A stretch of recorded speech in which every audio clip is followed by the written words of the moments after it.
Pada video saya kali ini, saya akan membahas tentang Tsarina Alexandra Fyodorovna dari Rusia. Dia adalah salah satu cucu Ratu Victoria dari Inggris yang menikah dengan Tsar Nicholas II dari Rusia, sehingga membuatnya menjadi Tsarina dari Rusia. Dia merasa bersalah karena menularkan hemofilia kepada putranya, sehingga membuat putranya bergantung kepada kekuatan mistik Rasputin, dan dia juga dituduh berkontribusi pada kejatuhan kerajaan dinasti Romanov serta pembunuhan tragis keluarganya. Bagaimana fakta sesungguhnya tentang Tsarina Alexandra Fyodorovna ini? Penasaran kan? Langsung saja yuk ikuti kisahnya sampai selesai.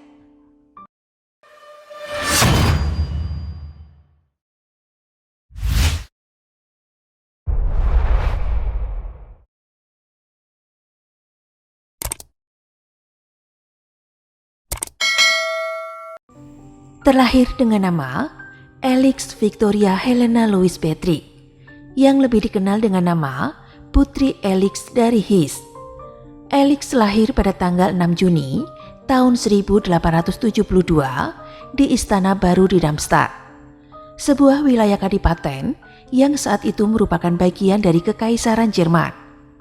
Dia adalah anak keenam dari 7 bersaudara.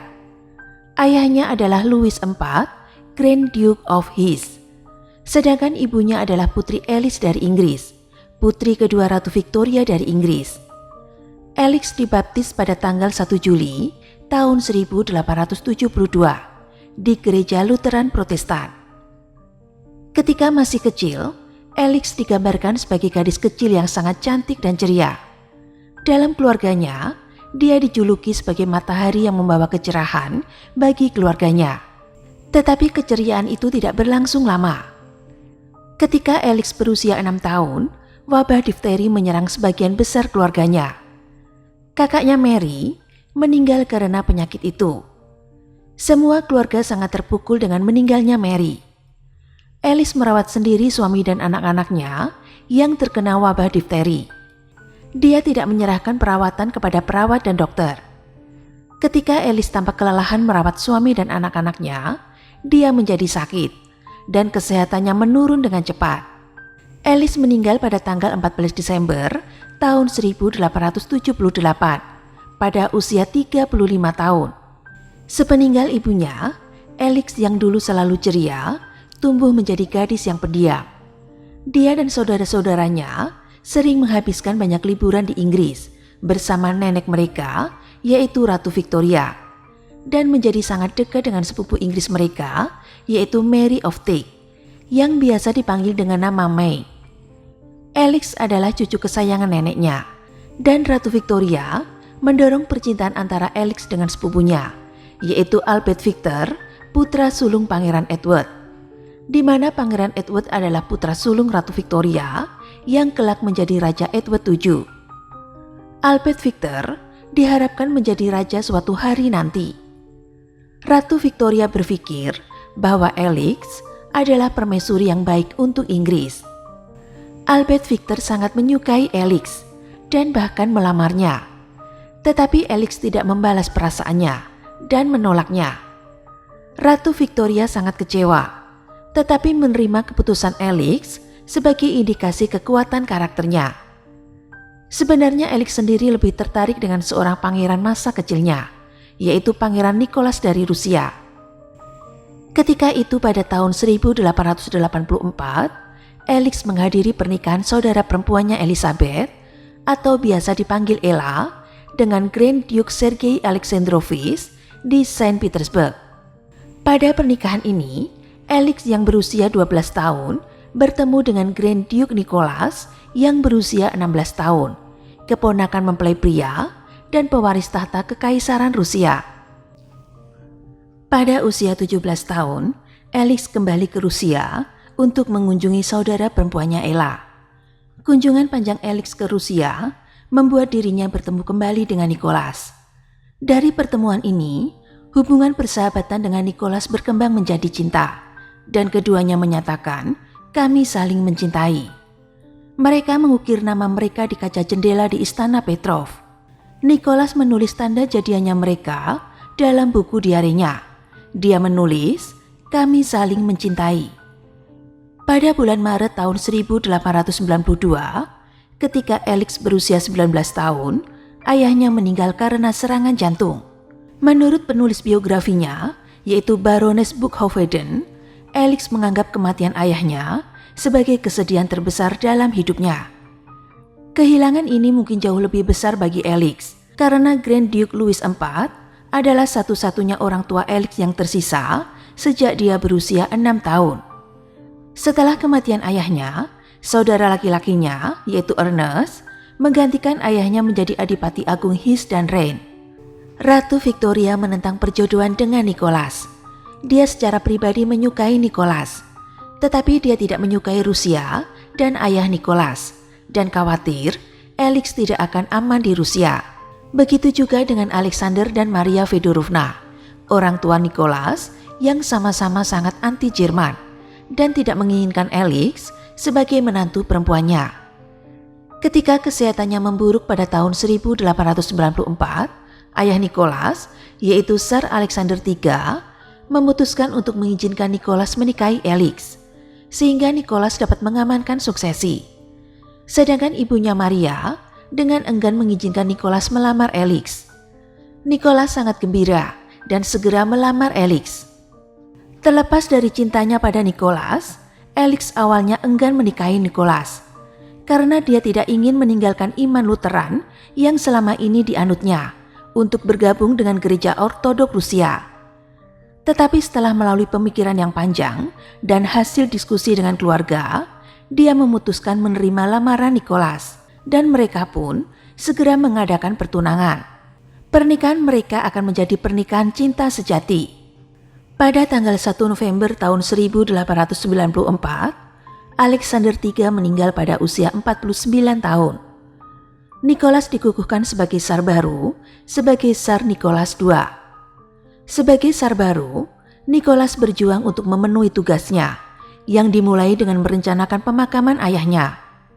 Karena kurangnya pengalaman dalam merencanakan acara berskala besar seperti itu, Nicholas menerima kritik di banyak bidang, karena banyak detail yang tidak terselesaikan.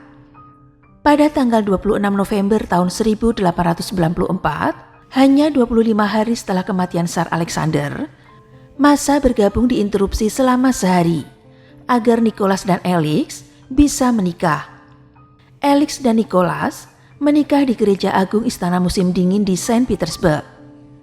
Putri Alex dari Hesse yang baru masuk Ortodok Rusia sekarang menjadi permaisuri Alexandra Fedorovna. Pasangan itu segera kembali ke istana setelah upacara, karena resepsi pernikahan dianggap tidak pantas selama masa berkabung. Pada tanggal 14 Mei tahun 1896, Alexandra dan Nicholas dimahkotai di Katedral Dormation di Kremlin. Sayangnya, sebuah insiden mengerikan terjadi. Banyak orang Rusia berkumpul di ibu kota untuk menonton hiburan dan makan makanan gratis yang telah disediakan oleh pengadilan atas perayaan itu. Ada desas-desus bahwa tidak ada cukup makanan untuk semua orang. Hal ini mengakibatkan keributan di lapangan Kodinka. Polisi yang ditugaskan gagal menjaga ketertiban. Akibatnya, diperkirakan lebih dari 1.400 orang terinjak-injak sampai meninggal dalam insiden itu. Hebatnya lagi, Nicholas tidak membatalkan pesta penobatannya. Orang-orang Rusia terkejut dengan penanganan Nicholas atas insiden tersebut. Hal ini membuatnya bahwa dia tampak tidak begitu peduli dengan rakyatnya. Bagaimanapun, Nicholas II tidak memulai pemerintahannya dengan baik. Alexandra sangat tidak populer di antara rakyat Rusia suaminya. Sifat pemalu dan tertutupnya ditafsirkan sebagai arogansi dan dingin, dan dia berjuang untuk mendapatkan teman. Pengadilan Rusia menilai dia sebagai wanita yang tanpa pesona, kaku, dan bermata dingin. Alexandra berjuang untuk berkomunikasi. Dia berbicara bahasa Inggris dan Jerman dengan lancar. Tetapi dia berjuang untuk berbicara bahasa Prancis, bahasa resmi pengadilan. Dan dia tidak belajar bahasa Rusia sampai dia menjadi permaisuri. Dia akhirnya belajar bahasa Rusia, tetapi dia berbicara terbata-bata dengan aksen yang kuat. Alexandra memiliki hubungan yang sulit dengan ibu mertuanya, yaitu Maria Fedorovna. Tidak seperti pengadilan Eropa lainnya saat itu, protokol Rusia memberikan senioritas janda permaisuri di peringkat teratas permaisuri. Di pesta dansa kerajaan, Maria masuk di lengan putranya dan Alexandra mengikuti di lengan salah satu adipati agung. Maria begitu terbiasa dengan tradisi itu, sehingga dia terkejut ketika Alexandra merasa sedih tentang peran juniornya di istana. Pada tanggal 15 November tahun 1895, Alexandra melahirkan anak, dan seorang putri pun lahir yang diberinya nama Olga di istana Alexander. Banyak orang Rusia dan anggota keluarga kekaisaran kecewa dengan jenis kelamin anak itu. Tetapi Nicholas dan Alexandra senang dengan putri mereka dan menyayanginya. Kelahiran Olga tidak mengubah posisi Grand Duke George sebagai pewaris dugaan Nicholas. Hukum Pauline yang diterapkan oleh Tsar Paul I melarang perempuan naik tahta Romanov selama Romanov laki-laki masih hidup. Jika Alexandra tidak melahirkan seorang putra, ahli waris Nicholas adalah saudara laki-laki dan pamannya. Namun, sedikit yang khawatir karena Alexandra baru berusia 23 tahun. Jadi dia diharapkan bisa segera melahirkan seorang putra. Pada tanggal 10 Juni tahun 1897, Alexandra melahirkan anak dan putrinya yang kedua, yang diberinya nama Tatiana. Nicholas sangat gembira, tetapi anggota keluarganya tidak bahagia dan khawatir. Ketidakmampuan Alexandra untuk memiliki seorang putra membuatnya semakin tidak populer di antara orang Rusia. Saudara laki-laki Nicholas, yaitu George, mengatakan bahwa dia kecewa karena tidak memiliki keponakan laki-laki untuk membebaskannya dari tugasnya sebagai ahli waris. Pada tanggal 26 Juni tahun 1899, Alexandra melahirkan anak dan putri ketiganya, yang diberinya nama Maria. Orang Rusia melihat kelahiran putri ketiga sebagai bukti bahwa Alexandra adalah pembawa nasib buruk. 2 minggu setelah kelahiran Maria, saudara laki-laki Nicholas, yaitu George, meninggal, dan saudara laki-lakinya yang lain, yaitu Mikhail, menjadi pewaris tahta. Para abdi dalam berduyun-duyun ke Mikhail dan memperlakukannya sebagai pewaris, yang membuat Alexandra semakin menderita. Pada tanggal 18 Juni tahun 1901, Alexandra melahirkan putri keempatnya, yang diberi nama Anastasia. Hal ini semakin membuat Alexandra semakin tertekan, di mana bayi laki-laki yang sudah lama ditunggu-tunggu belum hadir juga. Dia sudah melahirkan 4 orang anak, dan semuanya perempuan. Banyak orang yang mengutuk dan mencemoohnya sebagai permaisuri yang tidak becus melahirkan anak laki-laki. Adik Nicholas, yaitu Grand Duke Yesenia, juga mengemukakan rasa kecewanya terhadap Alexandra. Pada tanggal 12 Agustus tahun 1904, Alexandra melahirkan seorang putra yang sudah lama ditunggu-tunggu dan diberi nama Alexei Nikolaevich, yang lahir di istana Peterhof. Tsarevich Alexei Nikolaevich dari Rusia adalah pewaris tata Rusia dan satu-satunya putra Nicholas dan Alexandra. Tidak lama setelah kelahirannya, dokter pengadilan menyadari bahwa dia menderita hemofilia. Setelah tali pusarnya dipotong, perutnya berdarah selama berhari-hari dan darahnya tidak menggumpal. Hemofilia telah memasuki rumah kerajaan Eropa melalui putri Ratu Victoria, termasuk ibu Alexandra, yaitu Putri Alice. Pada awal abad ke-20, hemofilia berakibat fatal dan harapan hidup rata-rata penderita hemofilia adalah sampai usia 13 tahun. Saudara laki-laki Alexandra, yaitu Frederick, dan paman dari pihak ibu Pangeran Leopold, Duke of Albany, telah meninggal muda karena hemofilia. Adik Alexandra, yaitu Putri Irene, serta sepupu pertama Putri Victoria, yaitu Eugene dari Battenberg, juga merupakan pembawa gen hemofilia, dan mereka sekarang memiliki putra hemofilia. Hemofilia adalah penyakit keturunan yang mengganggu proses pembukuan darah. Gejala utama hemofilia adalah pendarahan yang berlangsung lebih lama. Alexandra merasa sangat bersalah karena dia telah menurunkan penyakit itu kepada putranya. Karena penyakit yang tidak tersembuhkan mengancam putra tunggal dan pewaris kaisar, keluarga kekaisaran memutuskan untuk merahasiakan kondisinya dari orang-orang Rusia. Mereka ingin membatasi ketidakstabilan sosial karena ketidakpastian. Pada awalnya, Alexandra beralih ke dokter Rusia untuk merawat Alexei. Perawatan mereka pada umumnya gagal. Dibebani dengan pikiran terhadap putranya, dia takut putranya akan jatuh atau terkena luka apapun. Alexandra semakin kusuk berdoa untuk mendapatkan kenyamanannya. Dia mempelajari semua ritual ortodok dari orang-orang suci dan menghabiskan berjam-jam setiap hari untuk berdoa di kapel pribadinya. Dia juga semakin beralih ke mistikus dan yang disebut sebagai orang suci. Grigori Rasputin, seorang petani dan mistikus dari Siberia, tampaknya memiliki obat untuk putranya, dan sebagai hasilnya, Rasputin menjadi kuat di pengadilan. Seiring berjalannya waktu, Alexandra semakin percaya bahwa Rasputin adalah satu-satunya pria yang bisa menyelamatkan nyawa putranya. Dan Rasputin memanfaatkan ketakutan Alexandra dan mengatakan kepadanya bahwa hanya dialah yang bisa menyembuhkan penyakit putranya. Alexandra membutakan dirinya terhadap bukti laporan perbuatan jahat yang dilakukan Rasputin dan bahaya kehadirannya terhadap kejatuhan monarki.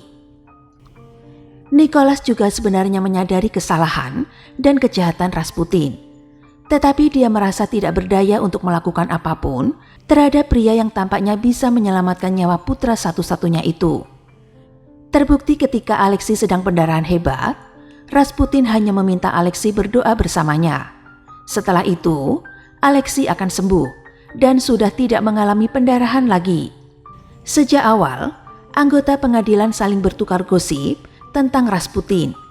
Meskipun beberapa pendeta top di Saint Petersburg menerimanya sebagai orang suci, yang lain dengan marah mencela dia sebagai penipu dan bidat.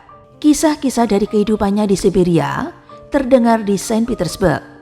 Misalnya, dia dikatakan mengadakan pernikahan untuk penduduk desa dengan imbalan tidur di malam pertama dengan pengantin wanita.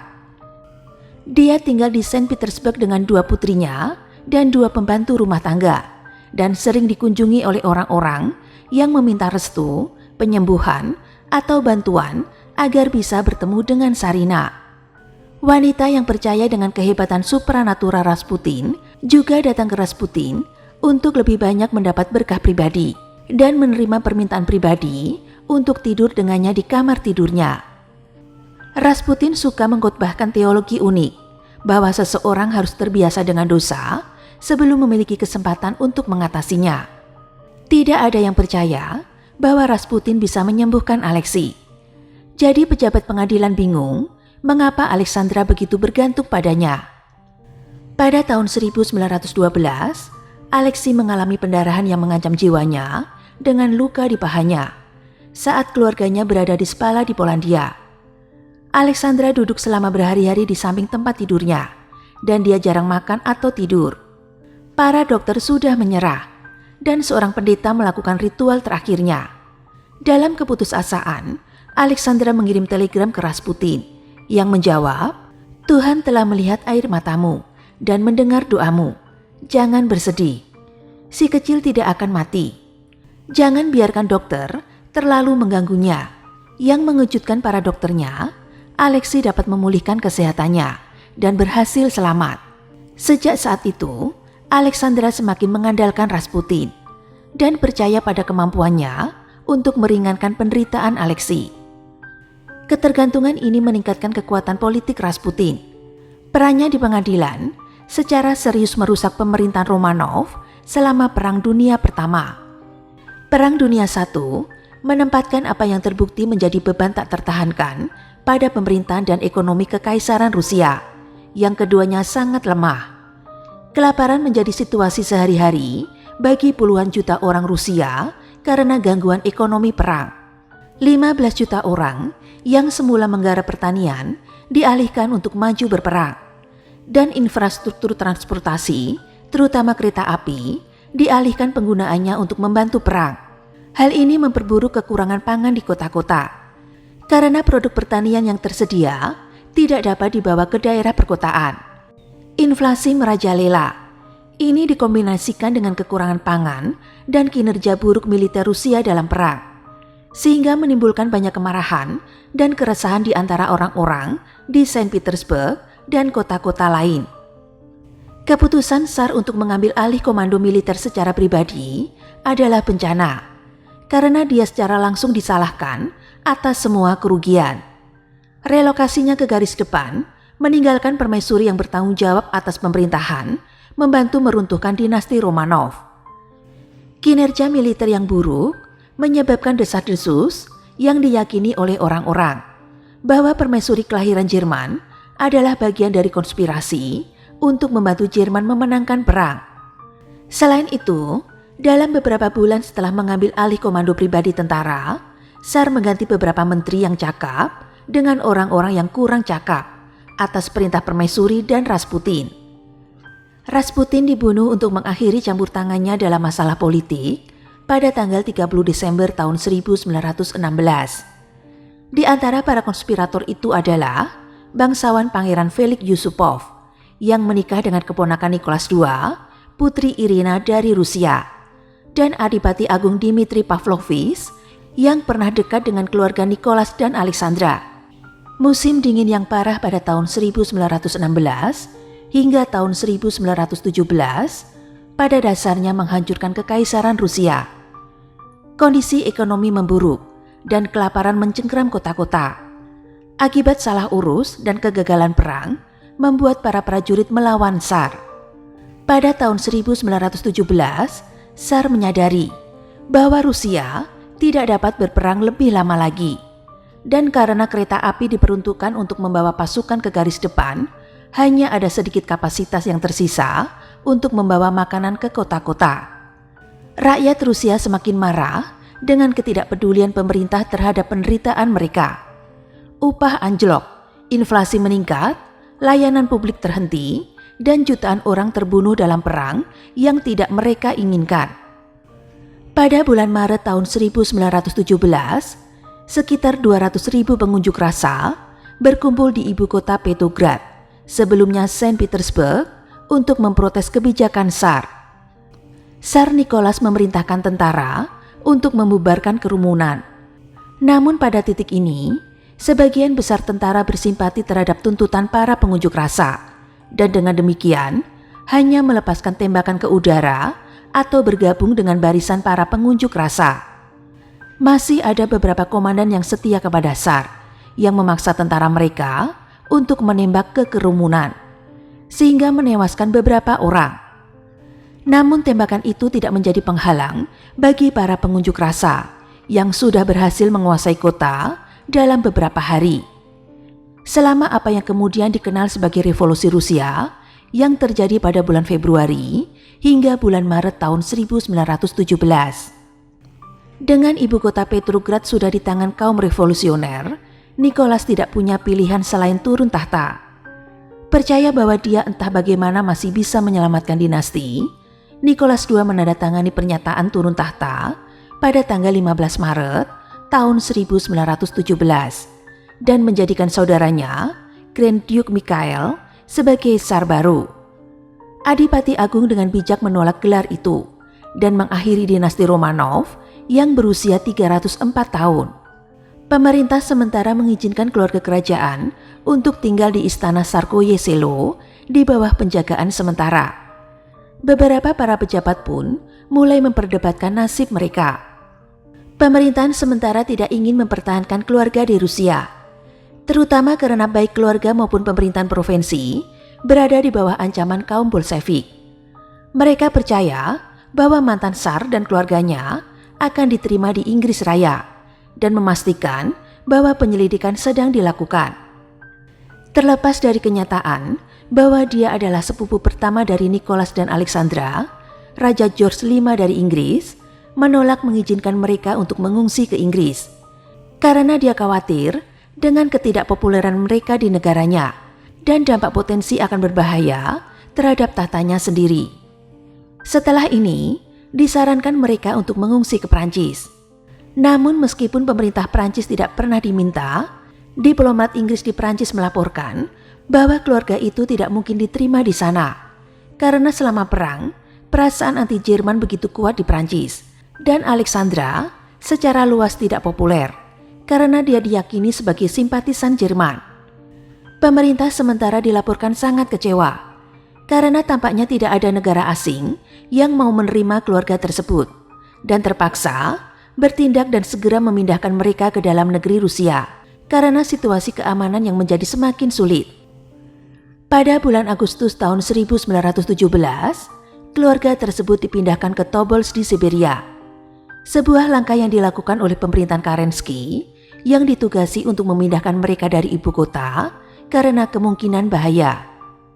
Nicholas dan Alexandra sendiri telah mengusulkan untuk dipindahkan ke Istana Livadia di Crimea. Tetapi Kerensky menganggap ini terlalu berbahaya. Untuk sampai ke Crimea, mereka harus melakukan perjalanan melalui Rusia Tengah. Daerah yang pada waktu itu terkena dampak kekerasan dan kerusuhan revolusioner yang meluas, di mana kelas atas dan aristokrasi diserang oleh publik dan rumah-rumah mereka dibakar. Tobolsk di Siberia berbeda dengan Rusia Tengah dan Selatan. Tobolsk merupakan tempat yang tenang dan damai, dengan keamanan yang lebih besar dan simpati yang lebih besar kepada mantan Tsar. Ada indikasi bahwa pemerintah sementara sebenarnya berusaha untuk mengangkut mereka keluar dari Rusia dengan kereta api Trans-Siberia, sehingga memenuhi keinginan pemerintah untuk mengusir mereka. Tetapi sekarang melalui rute yang berbeda, setelah upaya pertama untuk mengasingkan mereka ke Eropa telah gagal. Namun rencana ini tidak diungkapkan kepada keluarga, dan jika itu memang niat pemerintah, itu harus dibatalkan.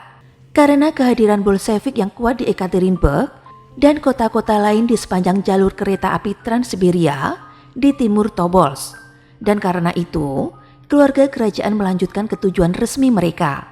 Alexandra dan keluarganya tetap di Tobolsk sampai setelah revolusi Bolshevik pada November tahun 1917. Jatuhnya pemerintahan sementara dan aksesi Bolshevik ke kekuasaan sangat memperburuk posisi mereka. Pada tahun 1918, mereka kemudian dipindahkan ke Ekaterinburg yang dikuasai Bolshevik. Nicholas, Alexandra, anak-anak mereka dan beberapa pelayannya tiba di rumah Ipatev pada tanggal 30 April tahun 1918 yang merupakan rumah penjara baru mereka dan dijaga oleh puluhan orang kaum Bolshevik yang dipimpin oleh Alexander Avadeyev yang digambarkan sebagai seorang Bolshevik sejati. Para penjaga di rumah sering mendengar dia menyebut Tsar yang digulingkan sebagai Nicholas si peminum darah dan Alexandra sebagai pelacur Jerman. Alexandra, Nicholas, dan kelima anaknya serta para pelayannya semua dibangunkan pada pukul 2 pagi pada tanggal 17 Juli tahun 1918. Mereka disuruh bersiap untuk keberangkatan. Mereka dikumpulkan ke sebuah ruangan kecil di mana tentara Bolshevik menembaki mereka. Alexandra dan Nicholas langsung terbunuh.